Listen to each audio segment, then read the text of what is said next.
warahmatullahi wabarakatuh. Perkenalkan, nama saya Azara Sakasaila, saya dari Prodi Ilmu Komunikasi. Selamat pagi dan salam sejahtera bagi kita semua. Yang terhormat kepada dosen pengampu mata kuliah Public Speaking, serta teman-teman yang saya banggakan.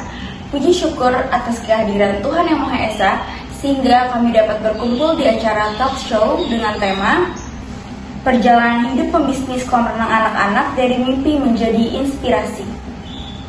Menjadi seorang pengusaha tentu bukanlah hal yang mudah, dibutuhkan keberanian untuk memulai dan konsistensi untuk terus berkembang. Melalui talk show ini, kita akan mengetahui bagaimana perjalanan seorang pelaku usaha dalam pembangunan bisnis kolam renang anak-anak hingga mampu bertahan dan berkembang.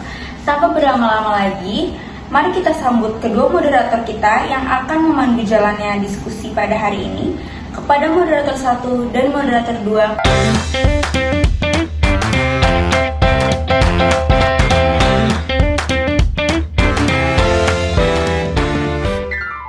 Terima kasih kepada MC atas kesempatan yang diberikan. Sebelumnya selamat pagi kepada Bapak dosen pengampu mata kuliah Public Speaking, narasumber, dan teman-teman sekalian. Perkenalkan, nama saya Diana Wirmawati. Saya dari Prodi Ilmu Komunikasi, Bina Sarana Informatika. Saya akan menjadi moderator pada sesi pertama. Pada kesempatan ini, kita akan membahas bagaimana perjalanan hidup narasumber hingga akhirnya berhasil membangun usaha kolam renang anak-anak. Sebelum memulai diskusi, saya persilahkan narasumber untuk memperkenalkan diri terlebih dahulu. Nama saya Muhammad Lia. Perkenalkan, nama saya Danis Afistrian Nugroho. Baik, sekarang kita mulai dari pertanyaan pertama. Apa yang membuat kakak tuh tertarik pilih bisnis kolam renang anak-anak? Saya tertarik untuk buat bisnis kolam renang anak itu karena di situ lingkungannya banyak anak dan tempat kolam renang saya lihat cukup jauh, cukup jauh sekali untuk fasilitas kolam renang. Dan di situ saya kepikiran untuk membuat kolam anak-anak. Ya, seperti itu. Oke, selanjutnya bagaimana cara kakak tuh menentukan harga tiket masuk agar tetap terjangkau tetapi usaha tetap memperoleh keuntungan? Kembali lagi kepada anak-anaknya, saya lihat dari ekonominya sih, ya, saya biar menyesuaikan budget dia bisa berapa dan tidak terlalu mahal juga. Betul sekali. Dan di situ untuk peluang banyak yang banyak gitu banyak. Apalagi hari pas libur gitu, libur itu baik sekali ya, anak liburan ya. Iya. Dan libur itu pernah. Selanjutnya, siapa sih kak sosok yang paling berpengaruh dan memberikan motivasi dalam perjalanan bisnis kakak? Untuk orang yang berpengaruh sih, untuk orang kedua pasti orang tua ya. Iya, pasti orang tua karena membantu juga dalam doa-doa dan supaya memotivasi gitu, betul sekali memotivasi. Oke, selanjutnya pada saat awal merintis usaha, tantangan apa sih yang paling berat? Tantangan yang paling berat sih menurut saya itu di bagian ini ya, premanisme. Soalnya di situ baik preman. Jadi tempat-tempat itu tempat-tempat kayak sering udah dipungli ya, sering dipungli seperti itu. Oke. Kita lanjut. Apakah pernah sih kakak tuh mengalami kegagalan atau merasa pengen nyerah gitu? Dan terus gimana cara kakak buat bangkit lagi gitu? Oke. Kalau kegagalan sih saya pernah ya. Semua orang pasti mengalami kegagalan. Contohnya di pas awal bisnis saya itu kolam lele, saya mengalami rugi hampir sekitar 100 jutaan. 100 juta. Banyak juga ya kayak. Iya betul.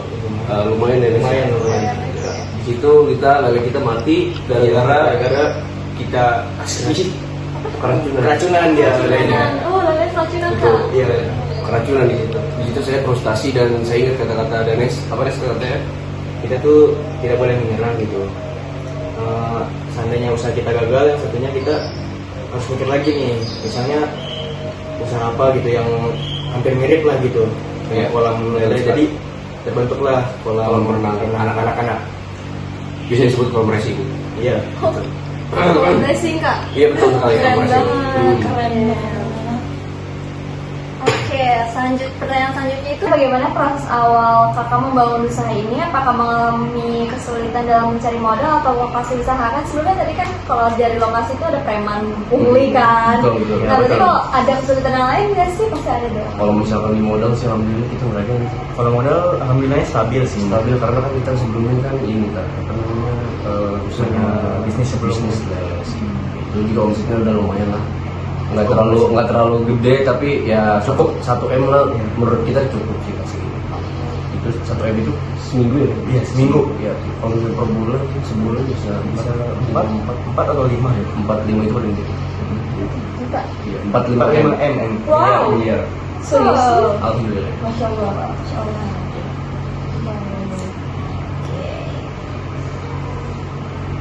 Terus ini kak, gimana sih cara kakak tuh biar menjaga kebersihan dari si air tersebut gitu kan? Itu juga sebagian dari kenyamanan si pelanggan kan. Terus ya Kalau misalkan dari kita sih pakai filter ya. Pakai filter, ya. Kalau misalkan untuk nguras setiap hari itu wah Capek, memakan waktu sama memakan Tenaga biaya juga. juga. Ya. Dan alhamdulillah kita pakai filter merek apa itu namanya? Yozako dari Australia. Yozako. bisa kok. Tapi biasanya kayak Jepang ya? Emang Yozako dari Itu Australia. Australia. Itu sekitaran satu mesinnya itu 1 miliar. Iya, 1 Oh, miliar. bukan. miliar. Habis dengan omset kakak. Enggak, Enggak, soalnya kan di kita kan bawah dari 1 M itu kan kita kan dari apa namanya, dari sebelumnya itu kan lele kan. Oke. Seminggunya itu kan kita omset 1 miliar kan. Oke, gimana sih cara kakak tuh menjaga kebersihan dari kualitas air tersebut gitu kan? Itu juga sebagian dari kenyamanan konsumen kan kak? Betul. Gimana tuh? Untuk menjaga kebersihan air ya, kita memakai filter kan, alhamdulillah. Kita beli di Jepang merek Yozako. Yozako.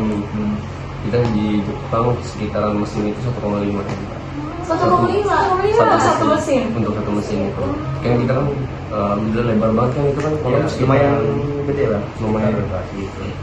4 hektar kalau saya. Wow. Ya, kurang lebih 4 hektar. Ya, untuk seluruhnya gitu. Untuk seluruhnya itu 1 cabang doang ya.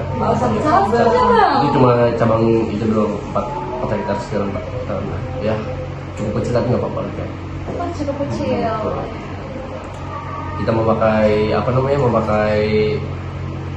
filter air dan kita juga di satu sisi kita pakai favorit. Siapa sih kak sosok yang paling berpengaruh dan memberikan motivasi dalam menjalankan bisnis ini? Untuk sosok yang yang berpengaruh bagi kita itu udah pasti orang tua Kak. Karena orang tua itu mensupport dari kita awal buka bisnis lele itu dia udah support banget, sampai kita sekarang alhamdulillah punya bisnis kolam renang anak-anak seperti itu. Berarti reaksi orang tua sangat happy ya? Sangat happy sekali sih, bangga sekali karena kan kita kan ngasih ke orang tua juga kan yang sekitar dari 1,5 ya 1,5 M kita.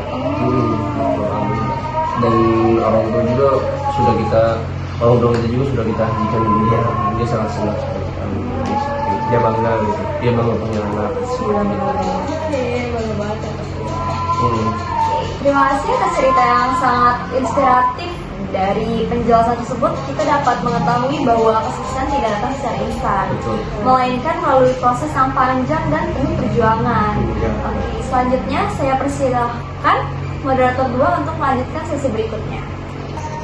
Terima kasih untuk moderator 1. Nah, setelah mengetahui perjalanan awal kakaknya ini dalam membangun usaha dari kolam lele sampai kolam renang ini, nah sekarang kita akan membahas tentang bagaimana cara mengelola bisnis agar tetap berkembang hingga saat ini. Oke, untuk pertanyaan pertama, gimana sih strategi kakak-kakak agar kolam renang ini tetap ramai dikunjungi masyarakat sekitar? Untuk strategis kita sih berhubung zaman ini kan zaman digital kan, ya, semua orang udah pakai gadget, pakai handphone, pakai apalah segalanya benda elektronik. Ya kita sekarang mempromosikannya di Instagram sama TikTok juga. Itu untuk mempromosikannya.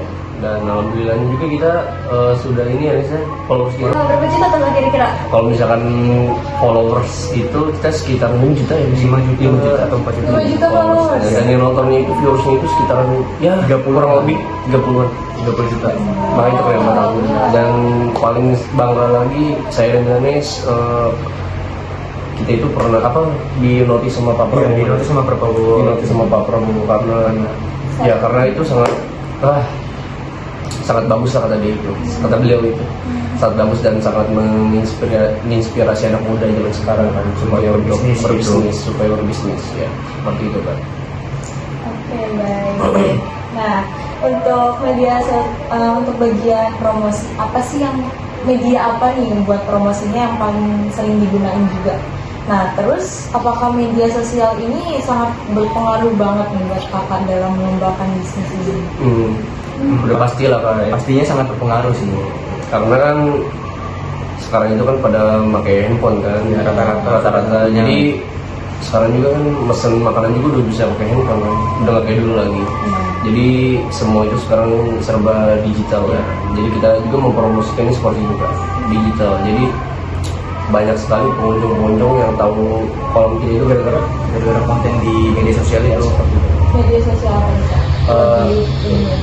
Sama sih seimbang sih Kak yang saya udah sebut tadi itu sebelumnya. Ada TikTok sama Instagram itu dulunya itu seimbang Kak. Sama-sama berpengaruh sekali. Dan kita juga alhamdulillah mau lanjut ke posting mau kayak FB ya, Facebook sama ke Twitter. Sama kita juga mau promosiin ke apa sih namanya ke tiang-tiang Bali seperti itulah Kak. Oke, keren banget katanya. Biar bisa lebih ramai lah. Biar banyak dinotis orang ya. Banyak banget. Oke, kita lanjut ke pertanyaan berikutnya. Nih, dalam bisnis kolam renang anak-anak ini kan keamanan ini penting banget kan, karena biar banget anak-anak juga kan. Nah, gimana sih cara kakak nih menjaga keamanan dan kenyamanan di kolam renangnya kakak ini gitu? Untuk menjaga keamanan biasa, alhamdulillah kita punya berapa karyawan hampir 1.000 lah. Hampir 1.000. Ya, karena kan per hektar kan Kak. Iya, gede ya Pak. Gede banget. Membutuhkan banyak karyawan juga gitu. Dan di sela-sela itu juga kan nggak semuanya keamanan ya kan. Iya. Ada di bagian kebersihan, Oh, terus ada di bagian kayak DJ juga. Alhamdulillah kita juga punya beach club kan. Di dalam kolam renang itu kan. Seperti alunan musik seperti yang di Bali. Berenang sambil dengerin musik DJ gitu. Kayak party, mininya party lah kan. Mini party. Mini party. keren banget ya.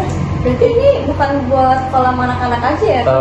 Semua kalangan bisa kan alhamdulillah. Jadi dari semua umur bisa. Tapi emang berarti awal mulanya tuh emang mau ngedirin kolam anak-anak, tapi jadi Berhubung makin pesat, makin rame, kita lebarin seperti banyak pengunjung.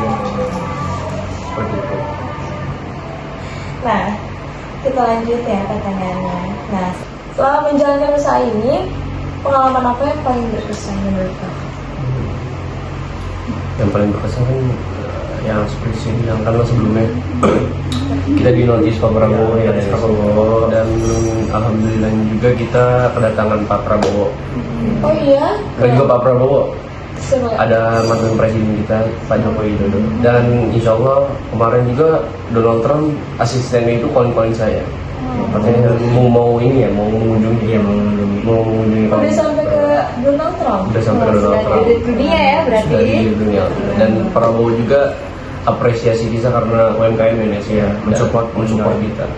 Karena kan banyak kan sekarang kan di zaman sekarang itu susah nyari kerjaan, dan kita juga membuka lowongan kerja juga banyak sih. Apalagi kan kita ditambah mau bikin cabang kan, yang lebih banyak lagi nanti. Keren banget kakaknya.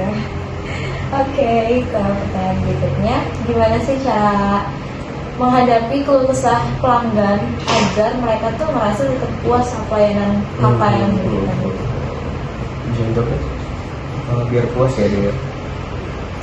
Iya, kayak menghadapi keluh kesahnya si pelanggan ini. Oke, mudah gitu. Ya kita selalu ini sih buka kritik saran gitu misalnya gitu.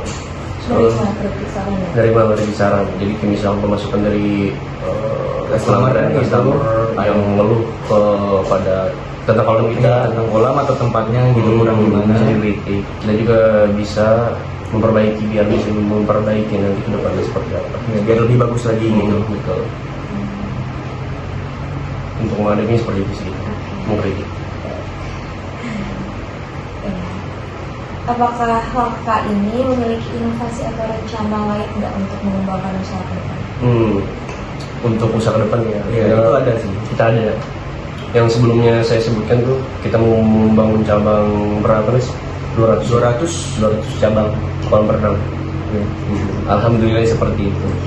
Dan juga di 200 ya. Kan sebelumnya kan buat Pak Prabowo udah ini kan udah udah apresiasi ya ke kita, dan beliau juga alhamdulillah memodalkan juga, menyumbang lah. Kayak misalkan mensaham biar supaya tenaga kerja kita juga di Indonesia semakin berkurang seperti itu. Kita buat 200 cabang itu sebenarnya dikit sih, segitu. Dikit kak? Sebenarnya dikit. Tapi alhamdulillahnya ya kita bisa Membantu lah.